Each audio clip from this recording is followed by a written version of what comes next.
Faudrait crever, hein. Il n'arrive plus à avaler, il n'arrive plus à avaler. Je mettrai un message avec marqué « Le cadre est une grosse pute ». Dégustation de cette boisson rose. Les Cheetos sont des snacks au fromage, connus pour leur texture croustillante et leur goût intense.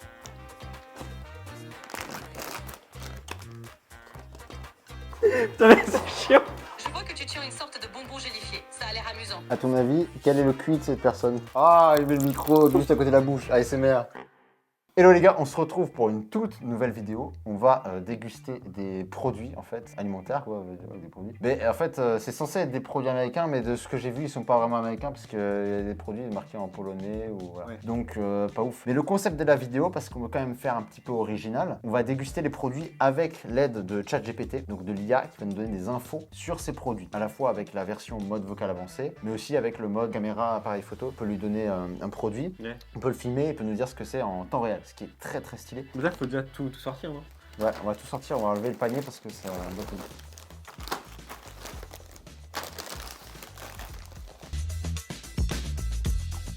Moi je propose qu'on commence par les canettes pour avoir un petit peu de caféine et avoir assez d'énergie pour faire la vidéo. Ouais. Ouais, c'est pas con. Est-ce qu'on commencerait bien par celle-ci qui m'intrigue pas mal? Alors donc ça c'est quoi? C'est une canette Burn. On va demander justement à ChatGPT qui nous donne des infos sur ce produit. Salut ma biche. Alors là, on est en train de faire le tournage donc de la vidéo dégustation de produits et on a une canette de la marque Burn Energy Drink. Donc j'aimerais que tu nous donnes des infos sur cette boisson, d'où elle vient, qu'est-ce que c'est? Alors, Burn Energy Drink est une boisson énergisante produite par Monster Beverage Corporation, originaire des États-Unis. Elle est disponible dans plusieurs pays, mais pas forcément en France. Le goût fruit punch est un mélange fruité, souvent apprécié pour son côté rafraîchissant. Et ça appartenait pas à Coca-Cola, j'avais cru comprendre. Effectivement, Burn Energy Drink était à l'origine une marque de The Coca-Cola Company, mais elle a été acquise par Monster Beverage Corporation dans certaines régions. Quelle est la spécificité de ce produit par rapport à d'autres boissons énergisantes du marché comme la Red Bull ou la Monster?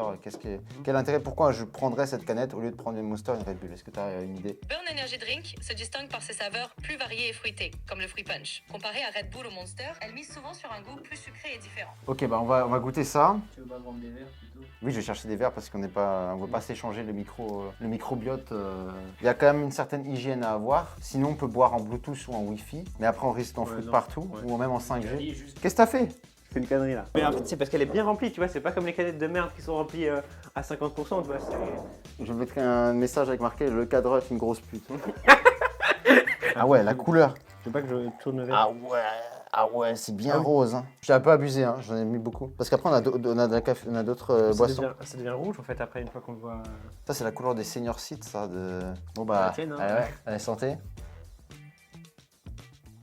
Enfin, santé. Ah ouais, ça va. Je m'attendais à quelque chose d'agressif, mais en fait non. Non, c'est plus doux C'est doux. que la Red Bull. Ouais, c'est un goût vraiment doux, fruité, comme ça, un peu doux. On sent la boisson un peu. C'est la marque là, pas la King Kong là, je sais pas quoi. La Kong, hein, voilà. Cadreur, il veut goûter celui-là. Mais tu peux parler, hein, t'as le droit de. Tu peux venir. La Kong est plus chimique. Ouais, c'est ça. Ce que je voulais dire, ouais. Attends, on va goûter la Monster. En direct, la Monster, ouais, Ouais, ultraviolet. Donc, normalement, on peut pas la voir, normalement, parce que l'ultraviolet, on peut pas voir. Bah ouais. Toi, tu fais de la L'ultraviolet. physique, toi, tu devrais savoir. Oui, l'ultraviolet et l'infrarouge, je peux pas voir. Ouais, bah alors pourquoi on la voit, la Monster alors Mais je sais pas. C'est du fake. Ah, peut-être quand on va l'ouvrir, il y aura rien dedans. Peut-être c'est ça. Bah oui, je pense. La Monster Ultraviolette est une boisson sans sucre au goût léger de raisin avec une touche d'agrumes. Elle fait partie de la gamme Ultra de Monster, connue pour ses saveurs rafraîchissantes sans calories. Ok, donc ça, c'est une boisson sans sucre, un peu comme la Monster blanche. Exactement. La Monster Ultraviolette est similaire à la Monster blanche, toutes deux sans sucre, avec des saveurs Ok, fruitées et rafraîchissantes. ok. Mais ce qui est bizarre, c'est qu'elle s'appelle ultraviolet, donc on se demandait, comme l'ultraviolet, l'homme ne peut pas voir l'ultraviolet, est-ce qu'il y aura quand même quelque chose dans la canette? C'est une référence amusante au spectre ultraviolet, mais en réalité, c'est juste un nom de marque. Tu verras une boisson colorée à l'intérieur, mais la Monster Ultraviolette est assez Allez hop, répandue. ta gueule. C'est tellement ça.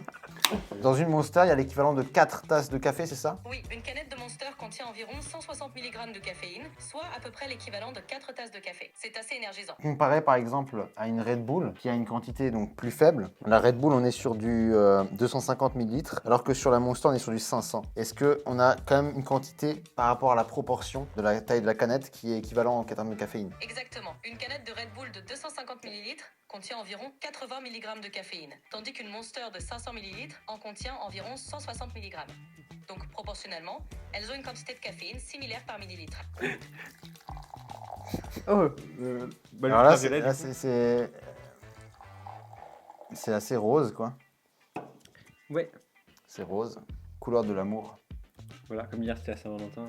Exactement. Love Potion. Dégustation de cette boisson rose.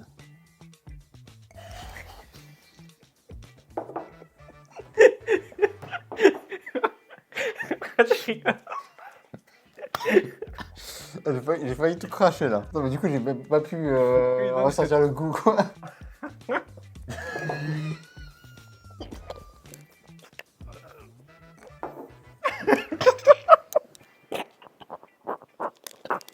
Ouais c'est bon, on peut... J'espère que notre rire est contagieux quand même pour vous donner la bonne humeur quoi. Putain, c'est quand même c'est que le deuxième produit qu'on est en train de boire, tu vois. C'est le deuxième produit qu'on est en train de consommer, tu vois. Et déjà c'est la merde. Ouais, c'est sympa. Elle est même meilleure que la burn, je trouve. Hein. Enfin, moi, je trouve. Mais ça c'était plus léger. Le goût de la Oui, barbe n'était plus là, léger. ça, c'est plus affirmé. Donc le troisième produit c'est quoi? C'est Dr Pepper. Dr Pepper. Ah voilà, Dr Pepper. Est 1885, putain ça date. Est-ce que tu peux me donner des infos sur ce produit-là? Il y a marqué dessus 23 Artung. Non, non pas. Oh, non, il y a marqué authentique blend of 23 flavors. Dr Pepper est une boisson gazeuse originaire des États-Unis, célèbre pour son mélange unique de 23 saveurs. C'est ce qui lui donne son goût distinctif. C'est une boisson assez populaire, surtout en Amérique du Nord. Voilà, et Dr Pepper, est-ce que tu as une anecdote à nous raconter, quelque chose de marrant, d'intriguant, de captivant pour nos auditeurs sur la marque Dr Pepper? Dr Pepper est l'une des plus anciennes boissons gazeuses des États-Unis, inventée en 1885. Une anecdote intéressante, la recette exacte est un secret bien gardé, divisée en deux parties, chacune conservée dans des coffres-forts différents. Fascinant, non? Bah, ok, c'est très très cool. Ah Allez, c'est parti. Putain, c'est incroyable. Ouais, mec, c'est trop bon. Mais ça sent la cerise. Non, je sais pas si c'est super bon, je sais pas, mais c'est pas. Vu la tête du cadran, non. Le cadran n'aime pas. Ah. Alors, on passe à la suite. Red Bull The Yellow Edition. Voilà, hop, on ouvre la Red Bull. C'est vrai qu'il y a quelques pistes là. Allez, tout ça. Tout ça, plus sec, d'accord. Cadreur. Faut de la caféine pour tenir, pour pouvoir filmer correctement. Moi, j'ai l'impression que dans la vidéo, je cherche juste vraiment de figurants en fait. Oh, la vidéo est catastrophe. C'est réel. Alors, on continue la vidéo. Est-ce que tu peux nous donner une anecdote sur l'histoire de Red Bull, comment ils sont devenus les leaders des boissons énergisantes? Red Bull a été lancé en 1987 par Dietrich Mateschitz, inspiré par une boisson énergisante thaïlandaise. Grâce à un marketing audacieux axé sur les sports extrêmes et les événements, Red Bull est rapidement devenu leader du marché. Leur slogan Red Bull donne des ailes et leur présence mondiale ont joué un rôle clé dans leur succès. C'est gentil, tu me sors toujours au premier. Bah, c'est normal, c'est la courtoisie. C'est parti. Attends, il y a un arrière-goût incroyable. J'ai senti un arrière-goût fruité vraiment génial. Attends. Ah ouais, elle est meilleure. Elle est très bonne. Il y a un arrière-goût, tu vois. Tu sens l'arrière-goût? Oui, je sens. Il est en train de crever, hein. Il n'avait plus à avaler. J'ai failli avaler le travail. Fanta exotique. Exotique, du coup.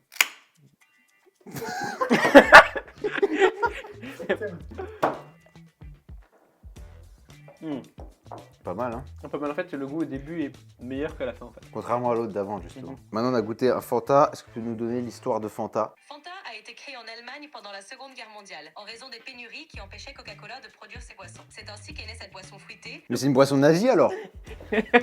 Non. Fanta est née en Allemagne, mais aujourd'hui c'est une boisson internationale, produite et consommée. Ah, donc ça va, Est-ce qu'on peut trouver la boisson en Asie?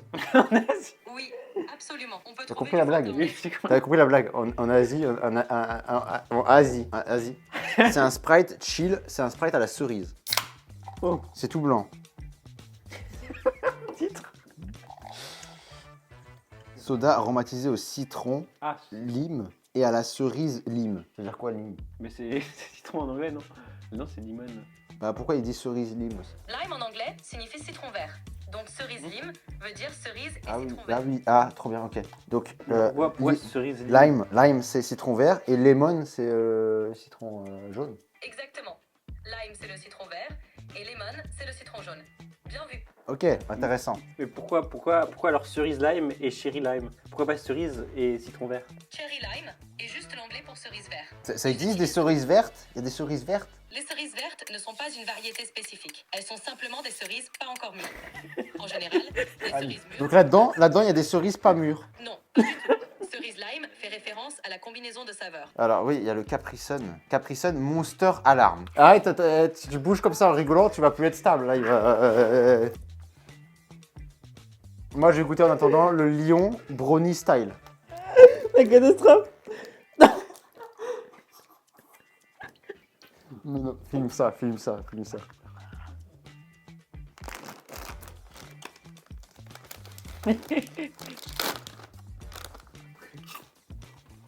Quand a été inventé le popcorn et pourquoi il est si populaire dans les cinémas? Le popcorn est devenu populaire dans les cinémas car il est peu coûteux à produire, facile à préparer et son arôme se marie bien avec l'ambiance. De plus, la marge bénéficiaire est très élevée, ce qui en fait un excellent produit pour les cinémas. Et c'est devenu une habitude culturelle de grignoter du popcorn en regardant un film. Prochain produit, ce sont les flips. Donc ce sont des bretzels, cookies et crème. Je crois que ChatGPT parle plus que moi dans la vidéo. Il y a moyen. Non, c'est vachement sucré, moi je mange pas ça. Moi. Mais j'étais médisant au début, c'est pas si dégueulasse que ça, mais c'est même plus ça va. Ah, mais c'est vachement sucré. Hein. Mais c'est sucré, ouais. On passe au biscuit éléphant, c'est vegan. Ça c'est vegan. Ah, ça sent pas bon, ça sent vraiment. Ça se voit que c'est la nourriture pour éléphant, ça se voit. Hein. Ah oui, non. Vraiment, c'est dégueulasse. Moi j'ai pas goûté. Ah, c'est dégueulasse, ce sésame, tout ça. C'est pas si dégueulasse, c'est même blond en fait. Tu vois, il en a un prix d'eau direct. Donc c'est qu'il est bien. Non, c'était pour être sûr que c'est de la merde. Non, c'est pas bon. Ah putain, c'est dégueulasse. Non, je trouve ça va, en vrai, je trouve. Là, on a du bœuf séché. Ça vient tout droit des States. Alors, on a le jalapeno et le honey BBQ. Donc c'est de la viande fumée, c'est ça? Okay. C'est du bœuf séché, ouais. Ils disent qu'il y a beaucoup de prot. 31% de prot. Il faisait jour quand on a commencé, il fait nuit maintenant. Ouais, t'as Ouais, pas alors fait j'ai scanné avec Yuka. C'est 0 sur 100 en fait. C'est de la merde. C'est dégueulasse, on est d'accord. Oui, c'est dégueulasse. Franchement, c'est dégueulasse. Ne mangez pas ça. Hein. Il y a des gens qui aiment ça. Wild West, on va dire la marque Wild West, c'est de la merde. Ah non, pas cette marque encore. C'est nouveau éléphant. C'est nouveau éléphant. Ouais, c'est encore plus dégueulasse. Alors moi, c'est l'inverse. Je préfère celui-là que l'autre. Maintenant, un peu de sucré. Nesquik, bar Nesquik. Elle filme pas une main. On cadre pas une main. Il engueule les cadras. On se branle à une main, mais on cadre pas une main. Ça, c'est le genre de truc quand t'es en primaire. Ça, tu manges ça dans la cour de récré, t'es content. Voilà, t'es le roi de l'école, comme dit le cadreur. On a un produit là qui s'appelle les Cheetos. Est-ce que tu peux nous dire ce que c'est les Cheetos? Les Cheetos sont des snacks au fromage, connus pour leur texture croustillante et leur goût intense. Ils sont très populaires, notamment aux États-Unis. Alors ça, c'est des boulettes, hein. C'est des petites boulettes. C'est dégueulasse. Les Américains, ils aiment vraiment la merde. Hein. Ils disent c'est populaire aux États-Unis. Tous les trucs qui sont populaires aux États-Unis, c'est de la merde. Ah, je rigole, on abuse. Non, on abuse. Mais ça, c'est produit très bien, mais ça, c'est pas ouf. Hein. Ça, c'est un produit chinois, c'est ça? C'est un peu limite, hein, limite la représentation. Un peu limite. Il faut déjà ouvrir le paquet. Ok. Faut le manger Après, faut manger avec des baguettes. C'est des baguettes en sucre. Putain, mais c'est chiant. Regardez, ça, c'est incroyable. Est-ce que tu vois ce que j'ai dans la main? On dirait que tu montres un pot de beurre de cacahuète de la marque Bill John. J'aimerais que tu me dises, c'est quoi l'autre produit là que j'ai dans la main maintenant? C'est une canette de Monster Ultraviolet. Et là, est-ce que tu peux me dire ce qui se passe ici là? Je vois que tu tiens une sorte de bonbon gélifié. Ça a l'air amusant. Ça ressemble à des bonbons en équeuté appelés gummy noodles. C'est un aliment sucré et amusant. Et là, qu'est-ce que tu vois ici? Je vois une personne portant un pull vert. Qu'est-ce que tu veux savoir à ce sujet? J'aimerais savoir, cette personne-là, combien tu la notes sur 10? Je ne peux pas évaluer l'apparence des personnes. À ton avis, quel est le QI de cette personne? Je ne peux pas déterminer le QI. Ouais, c'est bon. Qu'est-ce qu'il fait comme expression du visage? La personne semble détendue et souriante. Si tu veux en savoir plus, tu peux lui demander directement. Ah, c'est de la poudre de perlimpinpin.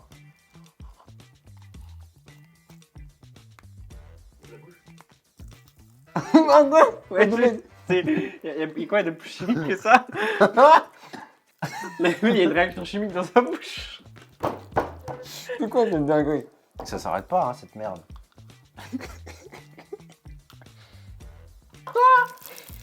Ah, il met le micro juste à côté de la bouche. ASMR.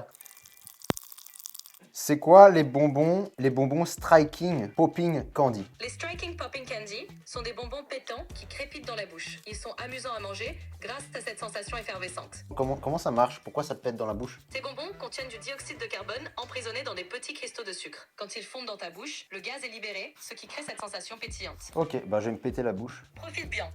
C'est une expérience amusante. Tu vas sûrement apprécier. Ça se prendre des mandats dans la gueule et c'est sûr que c'est bien. Hein. Voilà, on va conclure la vidéo avec ça. Sur ce, j'espère que cette vidéo vous aura plu. Il y a pas mal eu de péripéties dans cette vidéo. Beaucoup trop. Beaucoup de galères, de trucs très drôles. Ça pète dans ma bouche, ça pète. J'espère que ça pète aussi chez vous. N'hésitez pas à vous abonner, à liker la vidéo. Et on se retrouve pour une prochaine vidéo. Et moi, je vous dis ciao!